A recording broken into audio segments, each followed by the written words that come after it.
Good morning everyone.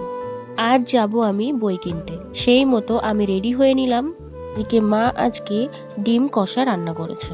আজকে সকালে আমার পড়ানোও ছিল, তাদেরকে পড়িয়ে আমি ঝটপট খেয়ে আমি বেরিয়ে পড়লাম। আমি যাব একটু রানাঘাটে। চলো, যেতে যেতে তোমাদের সাথে গল্প করা যাক। এই যে এই জায়গাটা তোমরা দেখছো, এটা আমার খুব প্রিয় একটি জায়গা। ছোটবেলায় এখানে খুব ছুটোছুটি এবং দৌড়াদৌড়ি করেছি। প্রচন্ড রোদ, ছাতা আনতেও ভুলে গেছি। তারপর চলে আসলাম আমাদের ফুলিয়া স্টেশনে। টিকিট কেটে ট্রেনে উঠে পড়লাম। তারপর পৌঁছে গেলাম রানাঘাটে। এদিকে বই কেনার ভিডিওটা আমি করতে পারিনি। এবার চলে আসলাম শপিং করতে। এই প্রচন্ড গরমে লাস্সি ছাড়া ভালো অপশন আর কি হতে পারে। সময় হয়ে এলো এবার বাড়ি ফেরার। ওভারব্রিজে দাঁড়িয়ে একটু হাওয়া খাচ্ছিলাম, তারপর উঠে পড়লাম ট্রেনে। ফিরতে ফিরতে 2:30 বেজে গেছিল।